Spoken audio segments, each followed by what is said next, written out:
പാർട്ടിയാകുന്ന കാഴ്ച എനിക്കും നിങ്ങൾക്കും കാണാൻ സാധിച്ചു എന്നുള്ളതാണ്. ഇവിടത്തെ പാലക്കാടിന്റെ ഒരു പ്രത്യേകത എന്ന് പറയുന്നത്, പാലക്കാട് ഏറ്റവും കൂടുതൽ വികസനത്തിന് നേതൃത്വം നൽകാൻ ശക്തിയുണ്ടായിരുന്ന ഒരു വ്യക്തി എന്ന് വേണമെങ്കിൽ ഇവിടത്തെ മുൻ യൂത്ത് കോൺഗ്രസിന്റെ പ്രസിഡന്റിനെ നമുക്ക് പറയാം.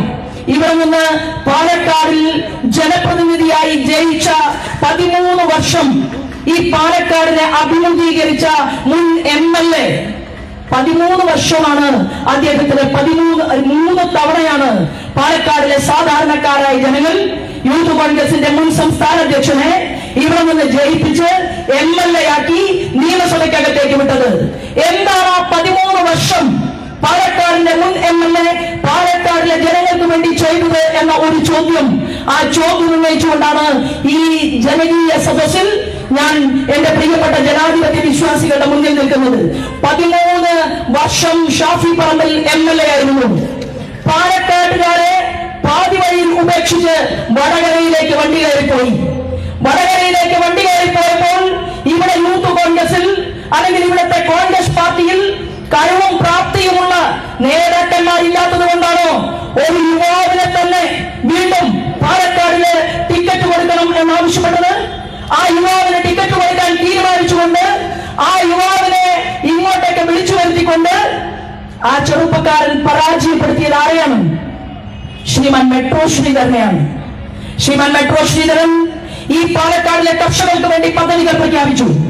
മെട്രോ ശ്രീധരൻ പറഞ്ഞു, ആരാധനായിട്ടുള്ള മെട്രോ ശ്രീധരൻ സാർ പറഞ്ഞു, എന്താണ്, എനിക്ക് നിങ്ങൾ പാലക്കാട് ഒരു അവസരം നൽകിയാൽ ഇന്ത്യയുടെ പ്രധാനമന്ത്രി പാലക്കാടിന്റെ വികസന സ്വപ്നങ്ങൾക്ക് ചിറകു വിരിച്ചു നൽകുമെന്ന് അദ്ദേഹം പറഞ്ഞു. എനിക്ക് നിങ്ങൾ ഒരു അവസരം നൽകിയാൽ പാലക്കാട് വികസനത്തിന്റെ പെരുമഴ സൃഷ്ടിക്കും എന്ന് അദ്ദേഹം പറഞ്ഞു. എന്നാൽ കാപ്പഡ്യത്തിന്റെ മുഖം പേറിക്കൊണ്ട് അദ്ദേഹത്തെ പരാജയപ്പെടുത്തിയിട്ടുള്ള യൂത്ത് കോൺഗ്രസിന്റെ അധ്യക്ഷനായിട്ട് വടകരയിലേക്ക് വണ്ടി കയറിയ നേതാവ് പറഞ്ഞു, പാലക്കാടിലെ ഒരൊറ്റ കോൺഗ്രസിലാണ് ടിക്കറ്റ് കൊടുക്കരുത്, അതിന് കഴിവും പ്രാപ്തിയുമുള്ള ഒരാളും പാലക്കാടില്ല എന്നാണ് അദ്ദേഹം പറഞ്ഞത്. അങ്ങനെ എന്ത് ചെയ്യുന്നു? വേറൊരു യുവ നേതാവിനെ ഇവിടേക്ക് വലിച്ചു കൊണ്ടുവന്നു, അല്ലെങ്കിൽ ഇവിടേക്ക് വിളിച്ചു കൊണ്ടുവന്നു, ഇവിടേക്ക് ക്ഷണിച്ചു കൊണ്ടുവന്നു. ആരുടെ തണലിൽ? 13 വർഷം പാലക്കാട്ടുകാർ MLA ആക്കിയിട്ടുള്ള ഷാഫി പറമ്പലിന്റെ തണലിൽ മറ്റൊരു ചെറുപ്പക്കാരനെ കൊണ്ടുവന്നു ഇവിടെ നിർത്തി. എന്ത് സംഭവിച്ചു? മെട്രോ ശ്രീധരൻ പരാജയപ്പെട്ടു. മെട്രോ ശ്രീധരൻ എപ്പോഴും കേന്ദ്രത്തിലേക്ക് വികസനങ്ങളെ കുറിച്ച് എഴുതി ചർച്ചകളും അദ്ദേഹത്തിന്റെ വാക്കുകളും കേന്ദ്രത്തിലെ ഓരോ വകുപ്പ് മന്ത്രിമാരുടെയും ശ്രദ്ധയിലേക്ക് പെടുത്തിക്കൊണ്ടിരിക്കുകയാണ്. ഞാൻ പറയാൻ ആഗ്രഹിക്കുന്നത്, ആ യുവ ലീഡറുടെ ഭാഗത്തു നിന്ന് എന്തുണ്ടായി? പെൺകുട്ടികൾക്ക്, അമ്മമാർക്ക്, കുഞ്ഞുങ്ങൾക്ക് 2 ആഴ്ചക്കാലം TV തുറക്കാൻ പറ്റിയില്ല. അച്ഛന്റെ മുന്നിൽ ഇരുന്നുകൊണ്ട് പെൺകുട്ടിക്ക് ഒരു ചാനലും കാണാൻ പറ്റിയില്ല. അമ്മയുടെ മുന്നിൽ ഇരുന്നുകൊണ്ട് ആ അമ്മയുടെ മകൾക്ക് ചാനൽ കാണാൻ പറ്റുന്നില്ല. അങ്ങനെ ഈ പാലക്കാടിന്റെ അമ്മമാരുടെ അഭിമാനത്തിന് ക്ഷതമേൽപ്പിച്ചുകൊണ്ടുള്ള ഒരു MLA ഈ കേരളത്തിൽ എനിക്കും നിങ്ങൾക്കും കാണേണ്ടി വന്നു എന്നുള്ളതാണ്. സാധാരണ നമ്മൾ എന്താ പ്രതീക്ഷിച്ചത്?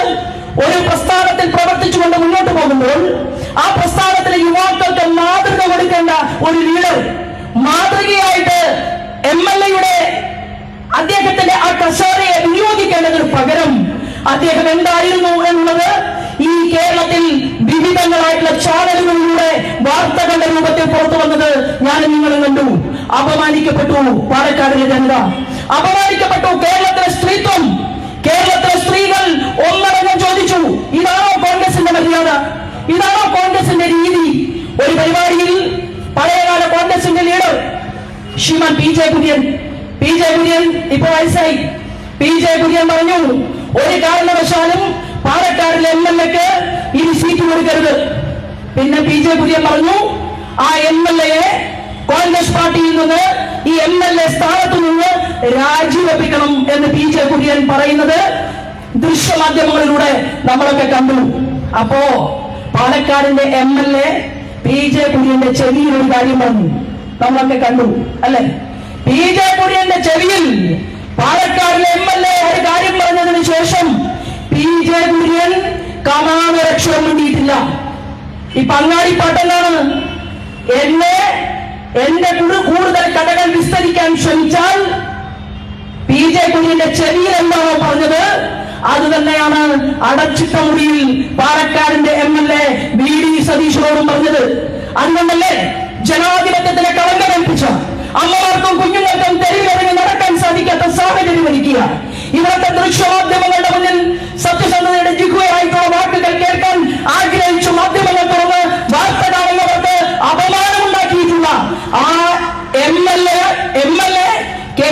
നേതൃത്വത്തെ ഭീഷണിപ്പെടുത്തി, വി ഡി സതീശനെ ഭീഷണിപ്പെടുത്തി.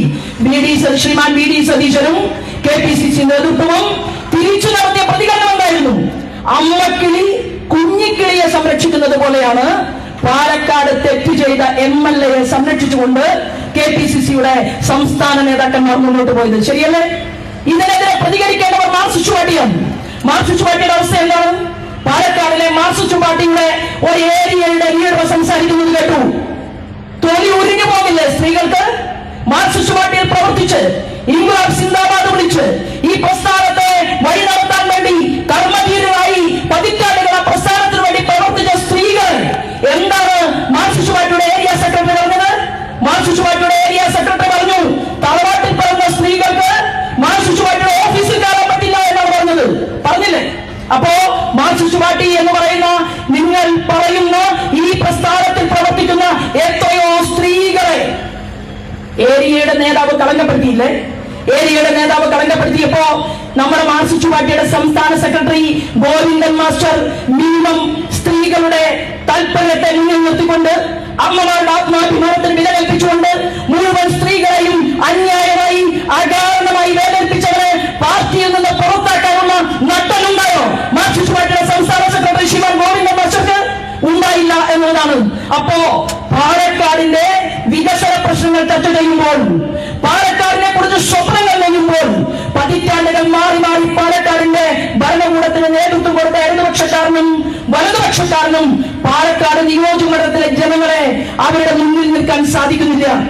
ഞങ്ങൾ ഭാരതീയ ജനതാ പാർട്ടി പറയാൻ ആഗ്രഹിക്കുന്നത്, എന്നോട് ചില ആളുകളൊക്കെ കോൺഗ്രസിന്റെയും മാർക്സിസ്റ്റ് പാർട്ടിയുടെയും ചില സുഹൃത്തുക്കൾ ഇവിടെ പലരും വേദിക്ക് പുറത്തുണ്ട്. ചില ആളുകളൊക്കെ പറഞ്ഞു, सर मैंने आपको बोलने के लिए चाहती हूँ, ये मार्क्सिस्ट पार्टी का लीडर्स, मार्क्सिस्ट पार्टी का area workers and district committee members मेरे को कॉन्फिडेंशियली बोला है मार्क्सिस्ट पार्टी के विरुद्ध कुछ कहीं से बोलिए। कारण क्या है? मार्क्सिस्ट पार्टी के लोगों बीजेपी को वोट देने के लिए तैयार है. ഞാൻ അദ്ദേഹത്തോട് പറഞ്ഞത്, മാർക്സിസ്റ്റ് പാർട്ടിയുടെ എന്റെ സുഹൃത്തുക്കൾ പറഞ്ഞത്, നിങ്ങൾ കൂടുതലൊന്നും ശോഭ ചേച്ചി മാർക്സിസ്റ്റ് പാർട്ടിയെ കുറിച്ച് പറയേണ്ട, കാര്യങ്ങളൊക്കെ ഞങ്ങൾക്ക് ബോധ്യപ്പെട്ടിട്ടുണ്ട്. ഇത്തവണ ഞങ്ങളുടെ വോട്ടും താമര ചിഹ്നത്തിൽ കിട്ടാൻ പോവുകയാണ്. പക്ഷേ അത് പറഞ്ഞ മാർക്സിസ്റ്റ് പാർട്ടിയുടെ സ്നേഹനിധികളായിട്ടുള്ള സുഹൃത്തുക്കളോട് എനിക്ക് പറയാനുള്ള ഒരു അഭ്യർത്ഥന എന്ന് പറയുന്നത്, ഞാനിത് ശോഭാ സുരേന്ദ്രന്റെ പേര് ഡിക്ലെയർ ചെയ്യാൻ പോകുന്നതേ ഉള്ളൂ, അല്ലെ? എന്നോട് പാർട്ടി പറഞ്ഞു വന്നിരിക്കട്ടെ, ശോഭ പ്രസംഗിക്കുകയാണ് വേണ്ടത്, കാസർഗോഡ് മുതൽ തിരുവനന്തപുരം വരെ പ്രസംഗിക്കുകയാണ് വേണ്ടത് എന്ന് പറഞ്ഞാൽ പ്രസംഗിക്കാൻ പോകാൻ തയ്യാർ. സമരം നടത്താനാണ് പോകേണ്ടത് എന്ന് പറഞ്ഞാൽ സമരം നടത്താൻ തയ്യാർ. ഏത് പ്രവൃത്തിയും ഭാരതീയ ജനതാ പാർട്ടിയുടെ ജനങ്ങളുടെ ആവശ്യാർത്ഥം ഏറ്റെടുത്തുകൊണ്ട് പ്രവർത്തിക്കാൻ എനിക്ക് സാധിക്കും. ഞാൻ ഇന്ന് ഈ വേദിയിൽ ജനാധിപത്യ വിശ്വാസികളുടെ മുന്നിൽ നിൽക്കുന്നത് കഴിഞ്ഞ 20 വർഷത്തോളം സമര പോരാട്ടങ്ങൾക്ക്, അമ്മമാർക്ക് വേണ്ടി, കുട്ടികൾക്ക് വേണ്ടി, പൊതുസമൂഹത്തിന് വേണ്ടി, വികസനത്തിന് വേണ്ടി സമര പോരാട്ടങ്ങൾക്ക് നേതൃത്വം കൊടുത്തിട്ടുള്ള ഒരു സാധാരണക്കാരി എന്നുള്ള രീതിയിലാണ്. എനിക്ക് തെരഞ്ഞെടുപ്പിലെ 10 വോട്ട് മാത്രമല്ല എന്റെ പ്രശ്നം. ഞാൻ 9 തെരഞ്ഞെടുപ്പുകളിലും ചിരിച്ച് അഭിനയിച്ച് വോട്ട് ചോദിച്ച ഒരാളല്ല. അതായത് ജയവും വിജയവും കേരളത്തിന്റെ മണ്ണിൽ തീരുമാനിക്കുന്നത് ഇവിടുത്തെ പൗരന്മാരാണ്. അവർക്ക് വേണ്ടത് ധാരാളം കാര്യങ്ങൾ അവരുടെ മുന്നിൽ മറയില്ലാതെ മടിയില്ലാതെ സംസാരിക്കാൻ അവർ ആഗ്രഹിക്കുന്നു, കേൾക്കാൻ അവർ ആഗ്രഹിക്കുന്നു. ഞാൻ എന്റെ സുഹൃത്തുക്കളോട് പറയാൻ ആഗ്രഹിക്കുന്നത്, നമുക്ക് ഈ നാടിനെ മാറ്റണം, ഈ നാട്ടിൽ വികസനം ഉണ്ടാകണം, കേരളത്തിൽ വികസനം ഉണ്ടാകണം. ഭാരതീയ ജനതാ പാർട്ടിയുടെ സ്വപ്നം വാക്കാക്കി മാറ്റിക്കൊണ്ടാണ് ശ്രീമാൻ നരേന്ദ്രമോദി ഈ രാജ്യത്തിന്റെ വികസന പ്രവർത്തനങ്ങൾക്ക് നേതൃത്വം നൽകുന്നതെങ്കിൽ ഇവിടെ ഒരു വലിയ കോറിഡോർ പാലക്കാട് വരാൻ പോവുകയാണ്. ആ പാലക്കാട് ഇന്നത്തെ മനോരമ പത്രം അത് വായിച്ചു കഴിഞ്ഞാൽ നിങ്ങൾക്കറിയാം എത്ര റെയിൽവേയിൽ യാത്ര ചെയ്തുകൊണ്ടിരിക്കുന്ന, ഓരോ ദിവസവും ജോലിക്ക് വേണ്ടിയും അതുപോലെ തന്നെ പാലക്കാട് നിന്ന് കോയമ്പത്തൂരിലേക്കും പൊള്ളാച്ചിയിലേക്കും വിവിധ പ്രദേശങ്ങളിലേക്കും പഠിക്കാനും ജോലിക്കും ബിസിനസിനും വേണ്ടി പോകുന്ന ആളുകൾക്ക് സൗകര്യാർത്ഥമായി എത്ര പുതിയ തീവണ്ടികളാണ് ഈ പാലക്കാടിന് വേണ്ടി കിട്ടിയിട്ടുള്ളത് എന്ന് പലപ്പോഴും കൃത്യതയോടുകൂടി ചില കാര്യങ്ങളെങ്കിലും എഴുതുന്ന ഒരു പത്രം റിപ്പോർട്ട് ചെയ്തത് എനിക്കും നിങ്ങൾക്കും കാണാൻ സാധിച്ചു. മറ്റൊരു ജന്മഭൂമി പത്രത്തിൽ, വിവിധ പത്രങ്ങളിൽ ആ വാർത്തകൾ ഇന്ന് നമ്മുടെ മുന്നിലുണ്ട്. പാലക്കാട് മാറുകയാണ്. ഇതാ തൊട്ടപ്പുറത്ത് അകത്തേത്തറ പഞ്ചായത്ത് ഭരിക്കുന്നത് ഭാരതീയ ജനതാ പാർട്ടിയുടെ ഒരു സഹോദരിയാണ്. ആ അകത്തേത്തറ പഞ്ചായത്തിന്റെ പ്രസിഡന്റിന് സ്വന്തമായിട്ട് ഒരു വീട് പോലുമില്ല. സ്വന്തമായിട്ട് ഒരു വീട് പോലുമില്ലാത്ത അകത്തേത്തറയുടെ പഞ്ചായത്ത് പ്രസിഡന്റ് ആ സഹോദരിയോട് ഞാൻ ഒരു മീറ്റിംഗിൽ പറഞ്ഞു, നിങ്ങൾ ആരും സ്വപ്നം കാണാത്ത കാര്യം അകത്തേത്തറയിൽ സംഭവിക്കാൻ പോവുകയാണ്. ഞാൻ പാലക്കാടല്ലല്ലോ ഞാൻ മത്സരിച്ചത്, ഞാൻ മത്സരിച്ചത് ആലപ്പുഴയിലാണ്, ശരിയല്ലേ? ആലപ്പുഴയിൽ മത്സരിച്ച ശോഭാ സുരേന്ദ്രന് അകത്തേത്തറയ്ക്ക് വേണ്ടി കോഴിക്കോട് ശ്രീമതി പി.ടി. ഉഷയുടെ വീട്ടിൽ ചെന്നിരുന്നുകൊണ്ട് ഉഷ ചേച്ചിയുടെ കൈ പിടിച്ചുകൊണ്ട് ഞാൻ പറഞ്ഞത്, പാലക്കാടിലെ സാധാരണക്കാരായിട്ടുള്ള ആളുകളെ ഐഡന്റിഫൈ ചെയ്തുകൊണ്ട് ചേച്ചിയുടെ ഒരു വികസന പദ്ധതി, ചേച്ചിയുടെ ഹൃദയം പാലക്കാടുമായി ചേർത്ത് വയ്ക്കണമെന്ന് ആവശ്യപ്പെട്ട ഒരു സാധാരണക്കാരിയാണ് ഞാൻ. അത് ഇംപ്ലിമെന്റ് ചെയ്തു. അകത്തേത്തറ പഞ്ചായത്തിനെ ശ്രീമതി പി.ടി. ഉഷ ദത്തെടുത്തിരിക്കുകയാണ് പ്രിയപ്പെട്ടവരെ. അപ്പോൾ ഇവിടെ കേന്ദ്രമന്ത്രിമാർ, MP-മാർ, അതുപോലെ തന്നെ ഇവിടേക്ക് കടന്നു വരുന്ന നമ്മുടെ വിവിധ സംസ്ഥാനങ്ങളിലെ മുഖ്യമന്ത്രിമാർ, ഇവരെല്ലാം തന്നെ കേരളത്തിലെ ജനങ്ങളോട് പറയുന്നത് BJP-യുടെ നേതൃത്വത്തിലുള്ള ഒരു NDA സർക്കാരിനെ കേരളത്തിൽ അധികാരത്തിലെത്തണം എന്നുള്ളതാണ്. ഭാരതീയ ജനതാ പാർട്ടിയുടെ നേതൃത്വത്തിലുള്ള ഒരു ഗവൺമെന്റ് ഈ കേരളത്തിന്റെ അധികാരത്തിലിരിക്കുകയാണെങ്കിൽ ഞാൻ പറയാൻ ആഗ്രഹിക്കുന്നു, കഴിഞ്ഞ ദിവസം KSCB-യുടെ ഒരു പരസ്യം നമ്മുടെ ശ്രദ്ധയിൽപ്പെട്ടു. നിങ്ങൾക്ക് വായിച്ചിട്ടുണ്ടാകും. ആ KSCB-യുടെ പരസ്യത്തിൽ പറയുന്നത് എന്താണെന്ന് അറിയുമോ? ഉമ്മൻചാണ്ടി ഗവൺമെന്റ് 50% വൈദ്യുതി നിരക്ക് വർദ്ധിപ്പിച്ചു. അപ്പൊ KSCB പറയുകയാണ്, ഇപ്പോ ശ്രീമാൻ പിണറായി വിജയന്റെ നേതൃത്വത്തിൽ 30% ഞങ്ങൾ വൈദ്യുതി നിരക്ക് വർദ്ധിപ്പിച്ചിട്ടുള്ളൂ. അവരുടെ പരസ്യത്തിൽ പറയുകയാണ്. അങ്ങനെയല്ല സർ പറയേണ്ടത്. അന്ന് ഞങ്ങൾ പറയാനായി ആഗ്രഹിക്കുന്നത്, നിങ്ങൾ പറയേണ്ടിയിരുന്നത്, കഴിഞ്ഞ ഒരു 10 വർഷത്തോളമായി കേരളത്തിലെ ഭരണകൂടത്തിന് നേതൃത്വം കൊടുത്തപ്പോൾ ഞങ്ങൾക്ക് കേരളത്തിലെ ജനങ്ങളുടെ വൈദ്യുതി ചാർജ് കുറയ്ക്കാൻ സാധിച്ചു എന്നല്ലേ നിങ്ങൾ പറയേണ്ടത്? അത് നിങ്ങൾക്ക് പറയാൻ സാധിച്ചില്ല. 30% വൈദ്യുതി ചാർജ് വർദ്ധിപ്പിച്ചത് എപ്പോഴാണ്? ഈ രാജ്യത്തിന്റെ കേന്ദ്ര പവർ ഗ്രിഡിൽ നിന്ന്, കേന്ദ്ര പൂളിൽ നിന്ന് വൈദ്യുതി ചോദിക്കുന്ന അത്രയും കേരളത്തിലേക്ക് കിട്ടിയിട്ടും 30% വൈദ്യുതി ചാർജ് വർദ്ധിപ്പിച്ചു. ഞങ്ങൾ ഭാരതീയ ജനതാ പാർട്ടി കേരളത്തിലെ ജനങ്ങളോട് പറയാൻ ആഗ്രഹിക്കുന്നത് ഇങ്ങനെയാണ്. എന്താണെന്ന് അറിയുമോ?